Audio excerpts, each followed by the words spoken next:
Good evening, folks, and a very, very warm welcome to you. Thank you for joining us here on the Geelong Region Soccer Show podcast.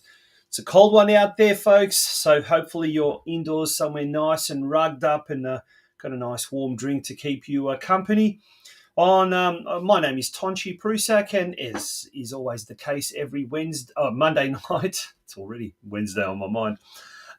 It's time for the Geelong Region Soccer Show podcast. And look, on tonight's show, we've got an absolute doozy of a show. We've got some great guests on tonight. We've got the chair of the Geelong Region Football Committee, or these days as it is commonly referred to as Football Geelong, Mike McKinstry. He'll be joining us. A lot of opportunities to play, but the pressure point is there on facilities, and that's something that we've been talking heavily to local council and also starting now with state government about investment in the game, and it's beginning to happen. But unfortunately, as you know, with government, investment generally lags growth. You know, if you look at what's happening in Melbourne at the moment with roads and stuff, the place has grown and then we catch up. So we're trying to push government to say, no, the place has grown, but you've got to be planning 20, 30, 40 years ahead for that growth, so that because it is going to grow, people don't understand that football, our football, the round game, is going to really... That's right. We'll be talking to Mike McKinstry about the importance of a regional football facility. And Mike was up in Albury, Wodonga last weekend for the junior country championships. And in speaking with about the junior country championships, we'll also be talking to the assistant coach of the under 11 girls rep team. That was the only team that came home with a gold, Stipe Kump. No, I do remember because I was just watching most of the time and letting Adrian do all the work. Yeah, so the girls did fantastic. We got there on a Friday, most of us. Most of the team stayed together in a caravan park just outside of Albury or outside of Wodonga, and some of the others stayed in Albury. So the girls did really well. It was really wet. It was really cold. It was frosty. It was foggy. The ground conditions were fantastic though, but the girls handled themselves absolutely beautifully. Yes, we'll be catching up with Stipe Kump a little bit later on in tonight's episode. That and a whole lot more in our news desk as well. There may not have been any men's state league games played on the weekend, but nonetheless, there was plenty of football action. So, folks, here's a message from our one of our major sponsors. But before we do go on about our major sponsor, look, it's the end of the financial year fast approaching. And become a sponsor. Support the show that supports your sport. Yes, we're talking about the Geelong Region Soccer Show podcast. And yes, we've got some great, fantastic major sponsor, the Gordon. We've got some absolutely brilliant business advertising sponsors, Curva Coaching Geelong, Just Turfing, Instant Turf, and tonight J Hill Books as well. But we do need all the help we possibly can get. So we are urging all businesses in the Geelong area to support the show, the one show that supports your sport, your favourite sport, World of Football. That's right. We're going to take a break, and when we return, it's time for tonight's news desk.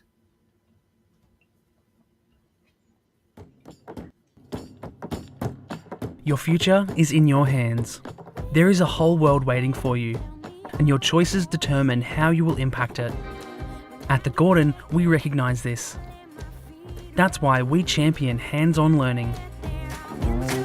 Get your hands dirty. Grab what's in front of you. Learn by doing. Turn your passion, your ideas, and mould them into your creations. You'll be supported the entire way. You'll grow your skills in small classes, guided by teachers who are industry experts. You'll learn in state-of-the-art facilities or out in a real-world workplace setting. Your hands-on experience will increase your understanding and put you ahead of your university peers. You'll graduate work-ready, and you'll graduate sooner, with a huge range of qualifications to choose from and support services to enable your success. Now is the time to continue your learning journey. At the Gordon, your future is in your hands.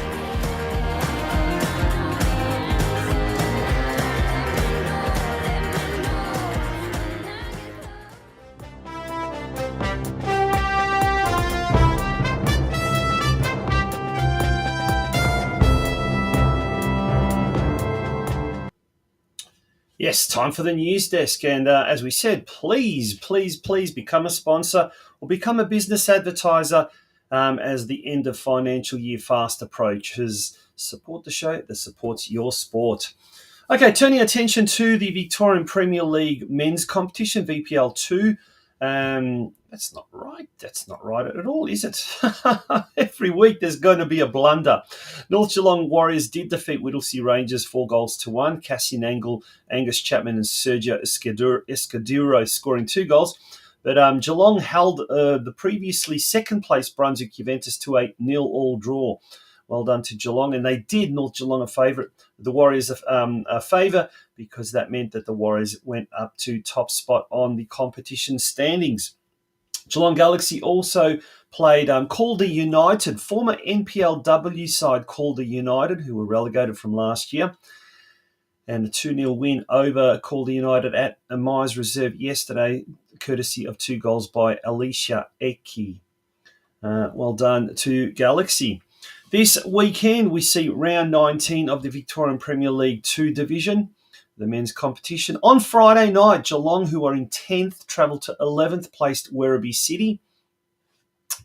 And that game will be at Costas Mitre 10 Park in Werribee at 8:30 p.m. So if you're not doing anything, head down the Princess Highway and support the Lions in their quest to get away from the relegation zone. And a win against lowly Werribee City should certainly set them off to a path towards mid-table. North Geelong Warriors, well, they're currently in first, not in second. Oh, geez, the Gremlins are at it again.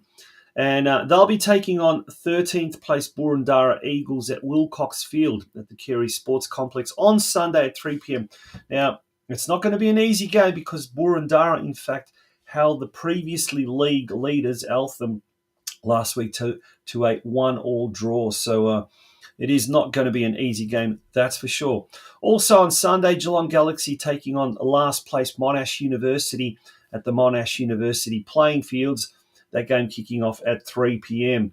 And here's an interesting point that Brenton Ray makes a comment. Whittlesea United have mutually parted ways with senior head coach Andrew Marth effective immediately. Well, thank you, Brenton, for that breaking news there as well. Moving along now to this week. This weekend, the Women's State League competition was held on the weekend. In fact, on Saturday, round 8, North Geelong Warriors defeated Kings Domain emphatically 8-0. Louisa Kum scoring 2 goals, Namiki Yamamoto 2, and singles to Marcella Fierro, Maeve McKenna, Amanda Jakic, and Sienna Wrench.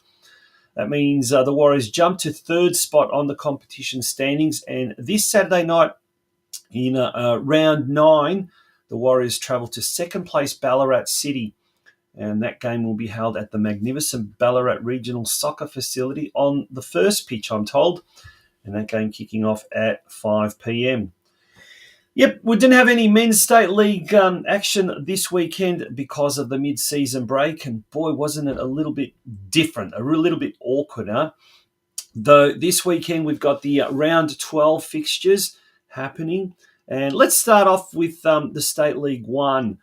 Corio currently in 10th position, and they travel away to 11th place Yarraville at Mackayba Reserve. That game kicking off at 5 p.m. Important game for Corio, currently in third last spot on the ladder. A victory against Yarraville will catapult them further away from the relegation zone, and that's what we want to see. Geelong Rangers currently struggling in State League 2, second last at the moment, and they'll be hosting 7th placed Mill Park at Myers Reserve on Saturday afternoon. Surf Coast have an opportunity to really solidify second spot and get closer to top team Altona North in State League 3 when they host lowly Diamond Valley United at Banyule Warrior Reserve, 5 p.m. on Saturday evening. And in State League 4, Bell Park, currently in second position, travel to Melbourne City, who are 10th. That game at Edwards Reserve on Saturday afternoon kicks off at 3 p.m. Lara United hosts Melton Phoenix, 9th versus 3rd at the Lara Recreation Reserve at 5 p.m. And then another of the State 4 local derbies, bottom side Bowen hosts 8th place Deakin Ducks at Grovedale Reserve. That game kicking off at 5:15 p.m. Last but not least, 4th placed Ocean Grove travels to 9th placed Wyndham FC on Saturday afternoon when they go to Wyndham Vale North Reserve, and they will be looking for a win in State League 5 action. All right, folks, that brings us to the end of the news desk, and after this short break, we will have our first of our guests. He's the chair of the Geelong Region Football Committee, Football Geelong, Mike McKinstry. He'll be joining us shortly. Just Turfing Instant Turf is a local family-owned and operated company which guarantees top-quality products and service.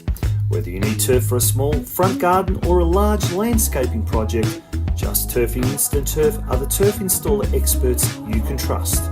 They supply and install for most major landscapers in Melbourne and Geelong, with a wide range of premium instant turf and a full suite of turf care products. Chloe and the team at Just Turfing are sure to have all your turf needs covered. Their Melbourne, Geelong and Victorian regional distribution means they can supply your area with fresh cut turf installed the same day, hassle-free. turf options that are available include Eureka Kikuyu, Santa Ana, Tiff Tuff, Sir Walter Buffalo and Sir Grange. For more information, contact either Chloe on 0431 571 558 or Josh on 0457 174 111. Welcome back to the Geelong Region Soccer Show, and it's always a pleasure to talk things football in the region and to talk to the people that are in the know and to talk to the people who are the movers and shakers, I guess, of this area is an added bonus. And it's always a pleasure having our following guest on to talk about all things football. And we're going to be talking firstly about the Victorian Country Junior Championships that were held last week, and then we'll talk about all things local football. But it's an absolute pleasure to welcome to the Geelong Region Soccer Show Mike McKinstry. Welcome back, Mike. We haven't had you this year. Yeah, hi Twanchy, how you going? Yeah, really good. We were just saying off air how absolutely busy things are these days. And, we've already got to sort of almost the halfway mark of the winter season, so to speak. But, mate, you've just come back from the Victorian Junior Country Championships last weekend up in Albury, Wodonga. Now, I'm going to, pardon my ignorance, was it in Wodonga or was it in Albury? It was in both, so they had to host it in two locations. Yeah, so I was jumping between the two in the car, actually, depending on the age group, to go and see the games. Yeah, no, it's fantastic. Look, it is a great time of year, and it's such a massive logistical, I guess, nightmare to organise these things. But let's have a look from, first of all, there's some photos here. Let's talk about how it all went from our local angle, from the Geelong teams. How did the experience go for you? Oh, look, it was really good because, if you look at last year, we had 8 teams last year. This year we had 10. So we had 6 boys teams and 4 girls teams. You can see in the photos there. And the 6 boys were on 2 under 11s, under 12s, under 13s, 14s, and 16s. And we had 4 girls teams, under 11s, 12s, 14, and 16. And of the 10 teams that went, 7 of our rep teams actually made it through to the semi-finals of their age group, and then 4 went through to their grand finals. And the under 11 girls actually won their age group, the whole country championship. So it was a really good result for Geelong, actually. Very strong.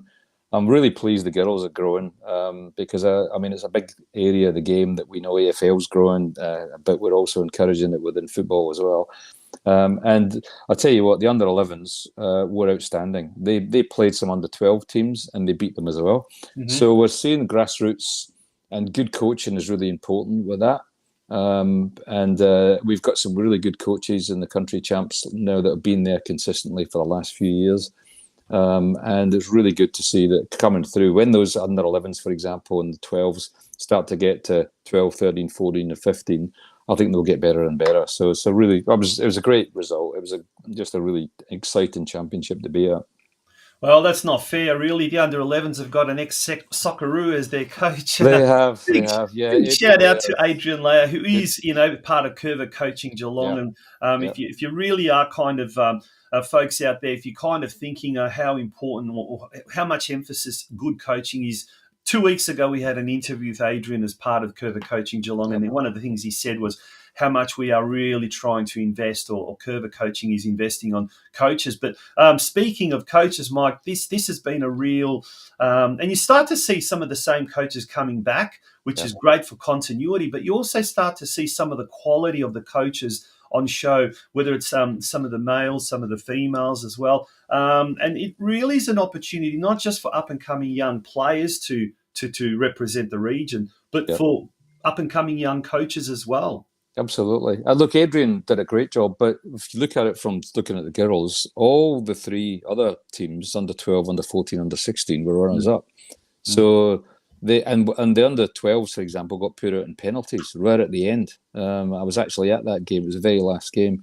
So it's something that, Adrian does a great job, for example, with Steve Kump on the under 11s. But I think it's really important that the kids at the youngest age get good coaching. And you see it. I was there in some of the games, and unfortunately, we've still got this thing where a lot of parents come along and they're passionate about it. But you can see that when the kids bang the ball forward, they go, "Yeah, great shot." And you go, "No, you just gave it away. You're not playing possession football." So it's the mentality still not there yet. But that's because the game's still growing. I mean, let's be honest, the game is massively growing in Geelong. I mean, a few years ago, we only had a few thousand players. But we've got what I call the 6, 7, and 8. 6,000 players play football every week in Geelong, just Geelong. Yeah. When you expand it to the G21 region and bring in Golden Plains, Colac, and also down at Torquay, you got 7,000 players. And then you add in futsal and you got 8,000 players. So it's like 6, 7, and 8. Geelong, wider Geelong, and then futsal. 8,000 people now are playing football. And that's fantastic. So inevitably, you're going to have the need for us to invest more and more in coaching and support the coaches, because the coaches are doing a great job. But at the younger ages, some of the coaches are either ex-basketball or ex-AFL because they're parents who are helping out. But we've got to help them, because those are the ages, as you would know and this audience would know. That's the area that the building blocks are built as to whether that team and that player is going to be as good as they can be.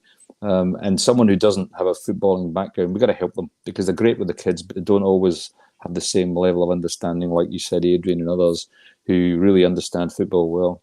Yeah. Now, I mean, it's easy to attract kids to sport. In some cases, I guess the parents aren't happy, but they end up being pulled from pillar to post, and they take kids from one sport to another. So it's easy to attract kids to the sport. It's hard to retain them. But in our case, we seem to be doing something right, because these kids end up playing, come back the year after and the year after, and hence there's that organic growth in that sense. But there's also the new players that are being attracted. Brings me to the next point. How are the clubs handling this growth around the region? Are they at bursting point, or do we need more new clubs? Do we need more? Obviously, we do need more fields and pitches and facilities. But how are the clubs coping with this astounding growth? It's a good question, because some of the clubs are really beginning to see that pressure point now, where unfortunately they're now actually turning kids away or referring them to another club. And it's good that we've got the growth, and we've got the 20 clubs now, and some of them are growing. I mean, as you would know and the audience would know, traditionally in Geelong, the northern part of Geelong was the stronger, more traditional area. A lot of ethnic background, a lot of folks from our background, as well as you would know, a lot of European backgrounds. But the south has really grown now. Depending on where the families are located, there's a lot of opportunities to play. But the pressure point is there on facilities. And that's something that we've been talking heavily to local council, and also starting now with state government, about investment in the game. And it's beginning to happen. But unfortunately, as you know, with government, investment generally lags growth. You know, if you look at what's happening in Melbourne at the moment with roads and stuff, the place has grown and then we catch up. So we're trying to push government to say, no, the place has grown, but you've got to be planning 20, 30, 40 years ahead for that growth, so that because it is going to grow. People don't understand that football, our football, the round game, is going to really take off, and it already is. And you've got to facilitate for that. You've got to plan for it. And unfortunately, we're not in a shape at this point in time where that's fully understood within all levels of government. And that's something that I personally put banging the drum in the background ongoing. Yeah, now we did see that before we move on to other topics as well. There's the summary. We did see the summary, and well done to all those teams. 10 teams, as you said. It's just growing at a massive rate. But we talk. Are you too busy running your own business to worry about your financials? Allow J Hill Books to focus on your books, so you can focus on your core business. Based in Lara, Geelong, J Hill Books owner, operator and senior bookkeeper Judy Hill has always worked in finance administration. The world of cloud accounting, however, means that clients can be based anywhere within Australia. Currently, J Hill Books services clients from Lara, Geelong, the Bellarine Peninsula and Melbourne. You won't need to come home from working all day and start on paperwork. You can spend your time in other productive areas such as marketing or quoting, or even better, come home and switch off. You will know how your business is tracking as often as you need, whether that is on a weekly, monthly or quarterly basis. You can be satisfied that you are meeting your legal requirements to your staff and to the ATO. And deadlines will no longer be stressful for you. Let J Hill Books take the stress out of running a small business and allow you to enjoy watching your business go to the next level. For more information, visit our website at www.jhillbooks.com.au, or better yet, call us on 0402 469 243 or email us at info@jhillbooks.com.au. Massive rates. But we talked about the growth, the need for new facilities, and we're talking just grassroots facilities. We're talking about an extra pitch here, an extra pitch there. But the big question that has often been talked about is the regional facility. Yep. And I know personally, whether it's going into the state or to other localities, and you see what some of these places have got that Geelong doesn't have. It leaves you a little bit envious. But you posted up on your social media channels a short, I guess it was a couple of posts about the Albury Wodonga post. We're going to show that now to the viewers. It goes for about 2 minutes, but it's certainly worth watching what they've got, and something recently that has come online at the Albury Wodonga. Yeah, it was at Wodonga. Wodonga sub-regional facility, maybe out of the Country Champs 2025. There's the under-12 boys for Geelong there playing Bendigo. It's clever the way they've got the seating area here, you can see from the one side, and then if you go over to the other side, you see the other fields. So you got this raked auditorium where you can sit and watch either side, and you're protected under this lovely canopy here. So they've got a lot of investment. We really need something like this for Geelong. So yeah, there's a whole suite of media rooms here, so that if you were running a big competition like we are, and media were here, they've got access to view both sides. You've got the fields on the other side, and then you've got the other pitches here. So yeah, it's really well set up, really well set up. There's the outside, but not only have they got the outside, they've now got the inside area that's been spent a bit of money on. Look at this, you can see the pitches going on out there, the games. You've got an interior space here, walks all the way down. You've got another dropout briefing zone there. Meanwhile, all the games are going outside. And you've got a standing area outside. It just keeps going and going. And down here, fully catered for kitchen. Everything's got a lot of money spent on it. It looks really good. The wood panelling here, they've spent a bit of money on it, but it looks really good quality for the future. You've got facilities down here with your toilets and what have you.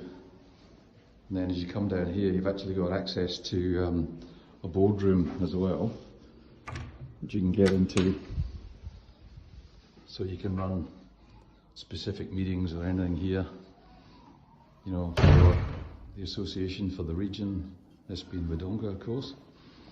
And of course, right outside, you've still got the ability to see the fields and the games going on. And there's our boys, there's the Geelong boys there in dark blue, who are doing really well actually. So yeah, we definitely need something of this sort of standard and quality. Yeah, we definitely need something like that in Geelong. And Mike, before we go on, can I ask you, have you ever thought about a career as a tour guide? You did such a great job. Yeah, you need to have subtitles for my accent, but yeah. Exotic Scottish accent, yeah. Yeah, but what was the thing that most impressed you about that new facility? Look, I think there was a number of parts. Yeah, there was a number of parts to it, and one thing we should mention is that the Country Champs this year have been taken over for the first time to be run by Football Victoria. Mm-hmm. It was historically for the last 40 years run by the Country Leagues Football Association, so that's a change. And one of the things, the reason I mentioned that is that there was a heavy presence there from Football Victoria there, and some of the Football Victoria people were actually involved in the planning for that Wodonga facility. Right. So that was really important, because the reason I mentioned that is that if we're going to do something here, both sub-regional, and there's a talk about two facilities, one in the south, mm-hmm. In the Armstrong Creek, One Ponds area, and potentially one in the north, which would be the main regional facility. So we're talking about two potential significant investments in the Geelong region. And we've got all that experience of some of the guys from Football Victoria who helped out with Wodonga. One of the smart things they'd done there on the video, I don't know if it came through, was that in the seating area, you can actually look out over both sides. You can actually see. Yeah. That was quite smart in the way they'd done that. They've got it undercover, But if you were playing, and there was 2 pitches on one side, 2 pitches on the other, so if you're playing in a tournament format, it's brilliant. And they also had the 4 media rooms as well. Again, there was windows on both sides. So if you did organise some sort of major event, and you had to have some sort of media rooms, they'd built all that in already. You wouldn't use that all the time, obviously, for normal games. But the fact is, they've thought about it in advance. And they've thought about things like, can we use the facility when we're not playing football? Hence, they've got things like conference facilities there. Clubs could use it for AGMs or whatever. Yeah. So they've built in a bit of investment for the long term. And I was really impressed also with the quality of the, things like the finishing. You think, oh, well, it doesn't really matter, does it? But again, some of that wood paneling and stuff, you go in there and you think, geez, this is a really professional looking place, And that, I think that rubs off on people's thinking. We've all been there, grassroots, when we were all growing up. You go into changing rooms where things are leaking, there's crap on the floor, blah, blah, blah. It sort of gets in your head. You go into a really good facility and you go, wow, we've really arrived here. We've got to step up our game. And I think that influences your mindset on the way we think about football. And we've got to get out of this mentality of we just make do and mend with crap. We go, no, our game is bloody brilliant. It's a world game, and we demand good facilities, and we deserve good facilities. So I think it's really important that we see those kind of investments happening. And the good news is, because Geelong, let's be honest, are behind some of those facilities, we can learn from the things that have and haven't worked, and actually build things that would be even better, because we've picked up some of the things that haven't quite worked in Ballarat or Wodonga or Bendigo or wherever. So I just posted it out there because I wanted to raise it with our community. These are the kind of things that we, Geelong, can do and will do in the future. Yeah. Now it's interesting. There's a lot of talk, on social media, keyboard warriors and what, and they're forever saying, oh, that's it. There's too much talk and not enough action. But in reality, behind the scenes, there's constant dialogue happening with various levels of politicians. And when we had Rob Palmaciotti, the deputy chair of GRFC, earlier this year, he made a really valid point that next year's the state elections, and that's where the majority of the funding comes. So it's really, I guess, appropriate to start planning and start hitting various politicians and political parties now. Because let's face it, the majority of the funding, it's not going to come from, clubs throwing in a little bit of volunteer labour or sponsors or this or that. It's going to come from the top end of town and politicians and what do we sort of have a ballpark figure of what we would need? Is it a 15 million, 100 million, 150 million type of a thing? And in that regard, how much of it would we be able to have state government funding as opposed to council, as opposed to maybe even private investment in some form, shape, or another? Well, look, in general, I mean, a lot of the people in the audience would know that in general, councils can't afford these kind of facilities. It requires at least state, or federal funding. Yeah. So it's a combination of both.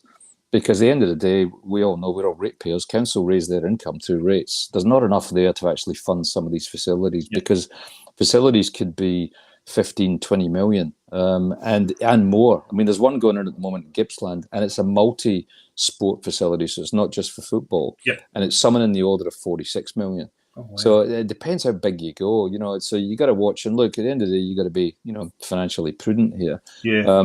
But we've got to get value for money. But I think there's 2 things in Geelong in conversation at the moment. There's a sub-regional facility, which has been, and there's communication recently saying that it looks like that is going ahead in the Armstrong Creek region. And then what I'm raising is, in a longer term scenario, it might take 4, it might take 5 years to get state and federal government in place, and then the investment happening for a regional facility somewhere in the north, which is the majority of our people still play football in the north of Geelong, and particularly if we're going to use it for major events, for example, proximity to Melbourne's important, proximity to the freeway is important. All these things have got to be factored in as well. Absolutely, all of that kind of stuff. So there's a number of options there. And recently, I went last week with the council to one of the council meetings and actually put into the council budget. I made a request to at least start the planning. So whilst we're not asking for the absolute money, can we actually do the engineering work to work out what would it take and what would the cost be, so that by the state election next year, which is November 2026, we've devised a business case that we can then present from the council to state government to say we need this amount of money committed in the long term. And it might be like GMHBA, we might have to do it in phases, you know, Yeah. to get to the level we want.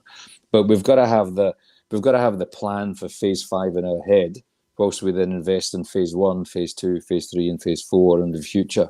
But it's as you said, if you're not involved in it, you don't realise how long it takes, unfortunately, to get some of these things approved. But believe me, there's a lot of conversations going on in the background, and the Geelong football community should have confidence that it is going to happen. It's a question of when.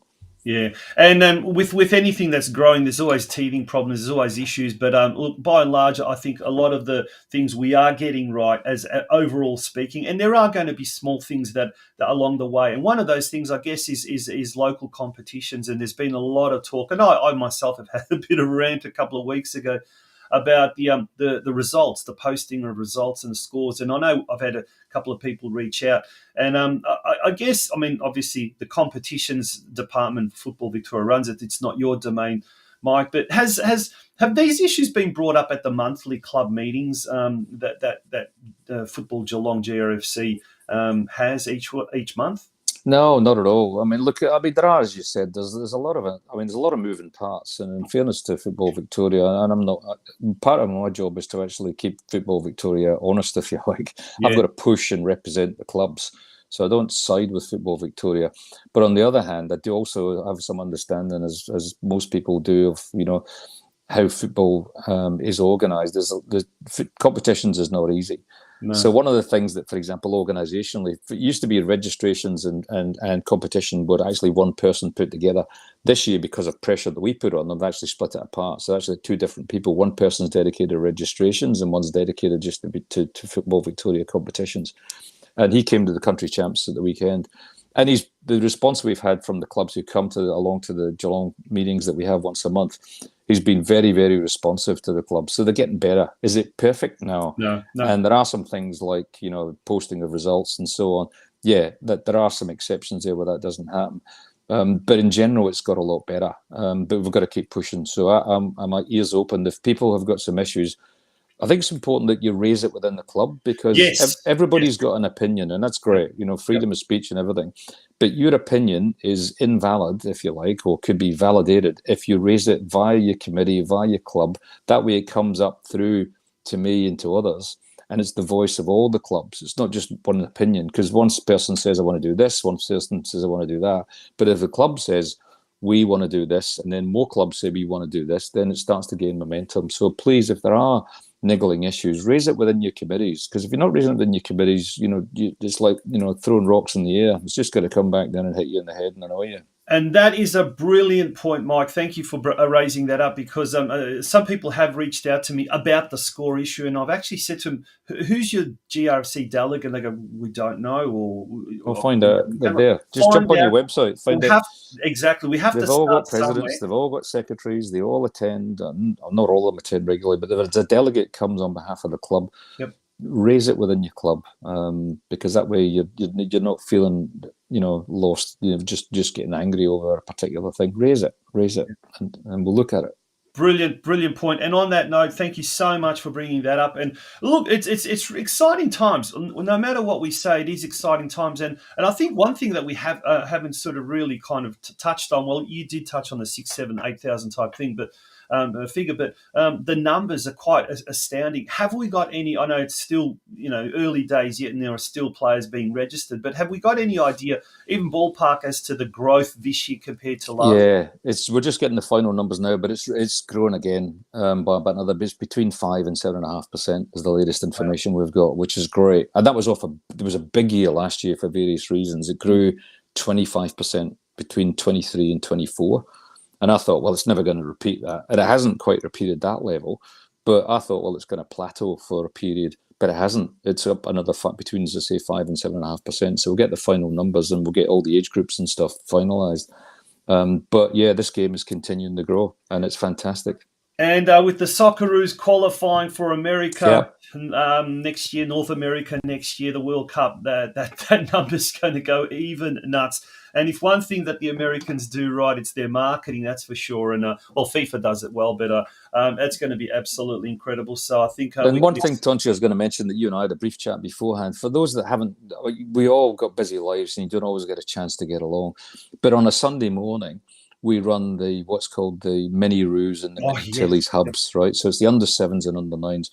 And we run one hub in the north and two in the south because we can't get it all in one location, which is part of the reason why if we got a regional facility, we could potentially put it all in one location. Yeah. But it's like a carnival of football. If you get a chance out there, folks, go along and find out. You just jump on footballgeelong.com. It'll tell you where the hubs are being hosted, which club's hosting.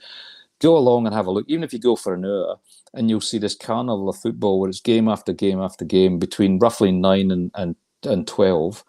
And it's just going off. There's parents going nuts, the kids. And it's that youngest age when the excitement's in some ways, it rubs off on you. So if you want a little bit of an injection on what's going on in football, go and have a look at that younger age group and you'll get a sense of those kids in the next few years are going to be coming through in their teenage years and their adult years. Yeah. Football in Geelong is really strong. And it's just go and have a look, go and enjoy it. And the beautiful thing about those things from personal experience was you get to talk to parents from other clubs. The kids get to know kids from their school that they play in other clubs. And there's that real sense of growing up as a real community and absolutely fantastic.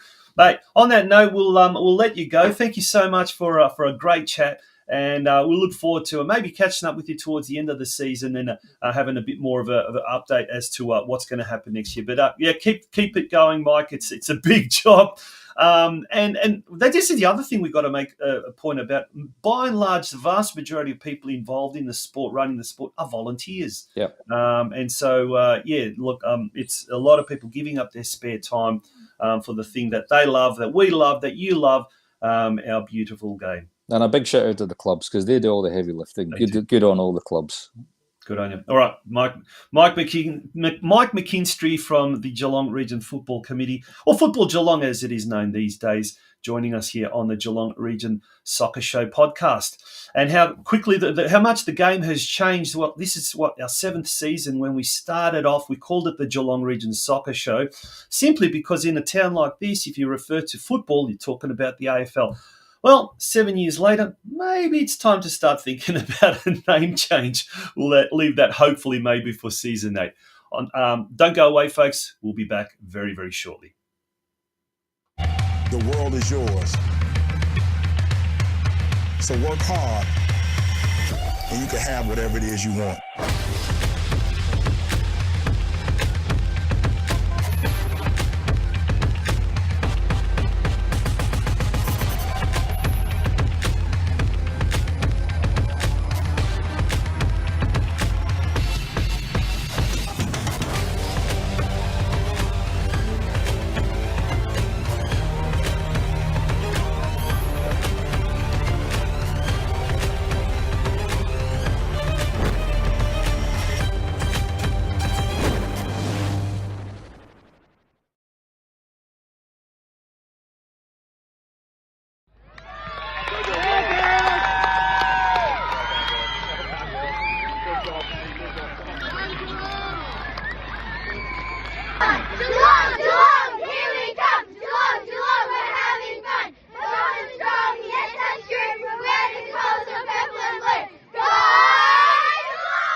Welcome back to the Geelong Region Soccer Show, and we're once again out on tour.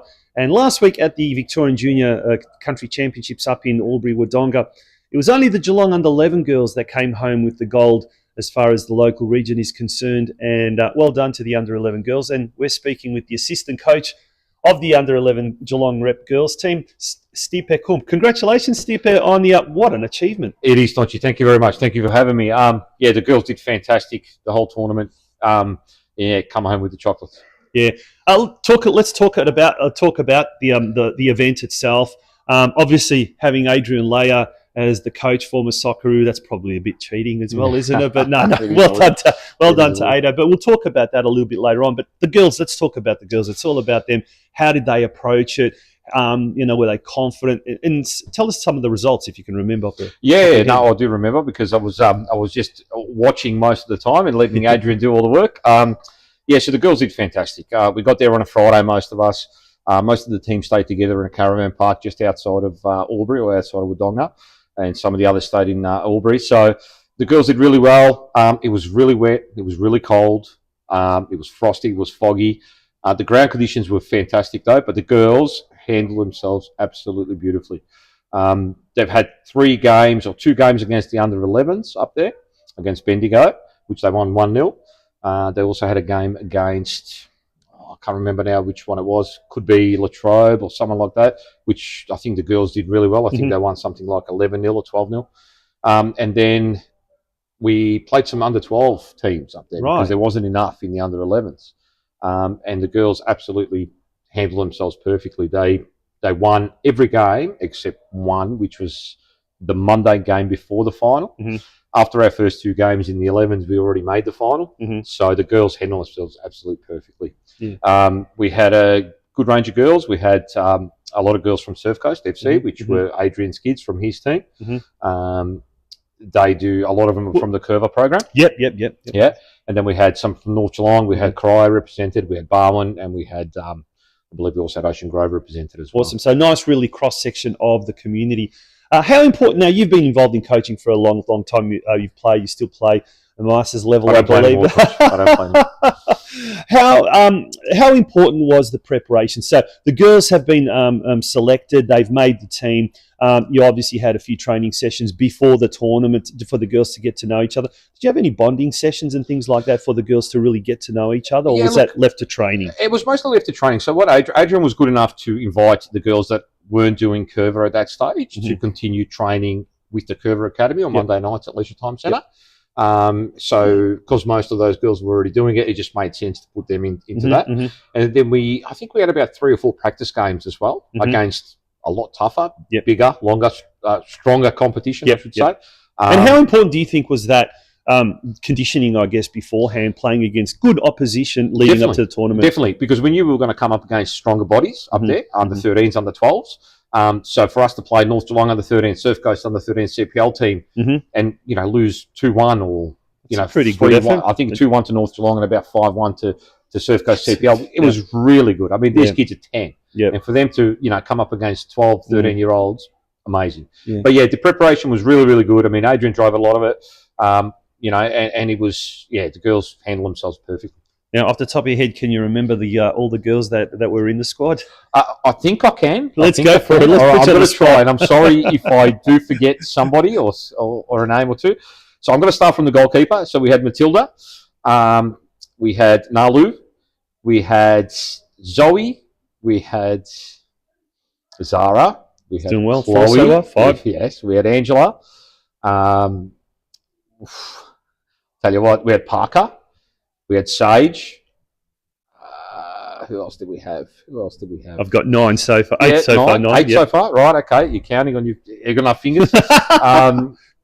Look, there was a few more. Who else am I missing? I said Chloe, didn't I? Zoe, Chloe. We've got close.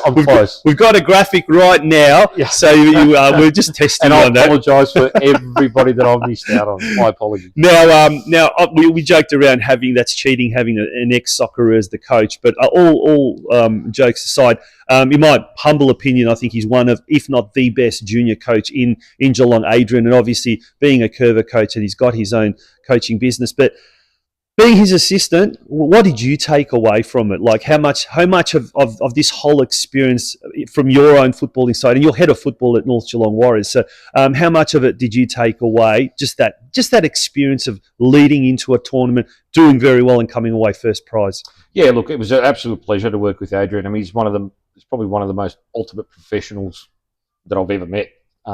His program's fantastic. He handled himself absolutely perfectly.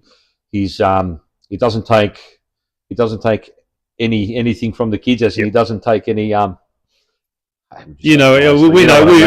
But in saying that too, he's got a soft side. Yeah, he's really understanding. He's really encouraging. And you can tell he's been coached by some great coaches because he's putting that into practice himself. But these kids, I mean, to be honest, me and him were just spectating most of the time. You know, a couple of little instructions here and there. And me and him are both defenders, so we sort of had very similar instructions both times.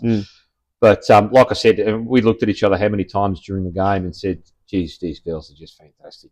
We didn't have to do much. They really handled There you go. And I guess that is kind of really good advice for any budding coaches out there, especially even at this level, is to sometimes not overcoach and not coach too much and let the girls and let the boys do it themselves. And evidently they did a very, very good job. But it wasn't just the under-11s, and we're celebrating the under-11s because obviously you took out first prize, but so many of the other girls and boys teams did exceptionally well. And we heard from Mike McKinstry just prior to this, but like it must be really a good feeling to see Geelong junior football at the moment going in such a good direction. Yeah, look, it is, and you know the one thing that people don't realise is, you know, we come up against teams in Albury who possibly play some NPL players from New South Wales, so on and so forth.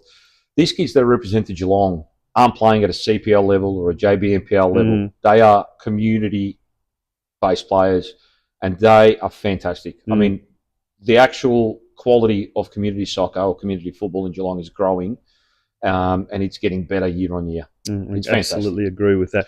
The one thing we do need to do, though, is we need to get a lot more coaches involved. Yes. So anyone that's listening, put your hand up next year, get yourself licensed and help us out. You never know. You might also be an assistant to a former Socceroo, just like yourself, Stipe. Correct. Now, when you're not out with representative clubs, moonlighting with the rep squads, you're the head of football here at North Geelong Warriors. And earlier today, the senior women's team did a very good, achieved a great result, an 8-0 win over Kings Domain. How are things going? At North Geelong as far as the entire female football side of things are? Yeah, going fantastic. I mean, we're growing year on year. I think we've got about nearly 170 girls and women playing for us this year. Our girls are doing fantastic in CPL. They're doing really well. Some really good results near the top of the table for most teams. Our Mini Roos girls are going really well. Our junior girls in the under 13s are doing really well. Our senior women had a bit of a hiccup at the start of the year, probably lost a couple of games they probably shouldn't have lost at home under lights after men's games, you know, with 300-400 people, you know, watching them. But they've come back really strong. We've had 3 wins in a row, and I think they've just jumped to 3rd on the table. So they're doing really well. I mean, a big win today, but, you know, next week in Ballarat on a Saturday evening, probably -3. It'll be tough. That's going to sort out the ladies from the girls, I suppose, as they say. But you mentioned the CPL, and we haven't had a chance to discuss this on the Geelong Region Soccer Show podcast, but the CPL, the Community Premier League, introduced this year as a second-tier female or girls juniors competition. There's been a lot of talk about restructures. Last week with the boys, there's been an announcement of junior boys NPL getting restructured yet again. And with the girls, it also happens to be almost every year that Football Victoria does it. Cut a long story short, what's your take on the CPL? And you've experienced it firsthand, and Surf Coast have got a team as well. How have you found it for the development of the junior girls footballers here at North Geelong? Look, I think it's great. You know, having a second-tier advanced competition, you could call it, even though it's still a community competition. I think it's fantastic, and I think it's needed. I think the pool's a little bit diluted because 6 extra teams got invited to join in February for an April start. So I think Football Victoria originally had 12 teams, and then Bendigo and Murray came in, which meant 14 wasn't the right number to have to run a competition. So there was another 6 teams invited to play. And then what happened was they've split the leagues into 2, Southeast and Northwest, when originally it was meant to be 1 state-based division, just like JGNPL. It's diluted it a little bit, I suppose. I mean, in Geelong, there's no doubt that we have enough talent to have 2 CPL squads, possibly even 2 JGNPL teams or clubs. But it's been fantastic. Look, it's another pathway. I don't really like using the word pathway, but it is another pathway for the girls and for the women in Geelong. And look, I think it's going to go strength by strength. Every single year it's going to get better. But, you know, in saying that, the restructuring, as you say, could happen again. You know, there's rumours about JGNPL getting restructured as well as the boys. So we'll wait and see. we'll wait and see. And on that note, thank you so much, Stipe, for joining us here on the Geelong Region Soccer Show. And congratulations once again to yourself, to Adrian, to everyone involved, particularly the parents. We can't forget the parents, because they're the ones that do all the hard yards and drive everyone everywhere. Yeah. And especially, of course, to the girls for the triumph up in Wodonga. Well done. Perfect. Thank you, Tonchi. Thanks for having me. Good on you. We're going to take a very short break, and after this, it will be time to wind up tonight's episode of the Geelong Region Soccer Show podcast.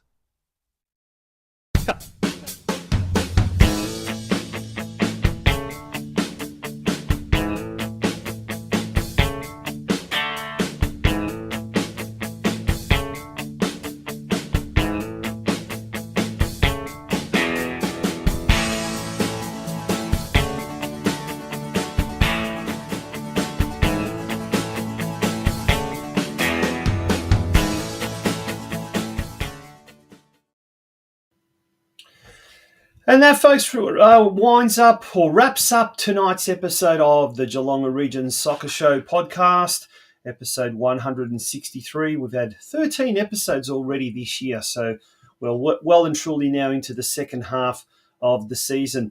We hope you have a great week. We hope you have a fantastic week.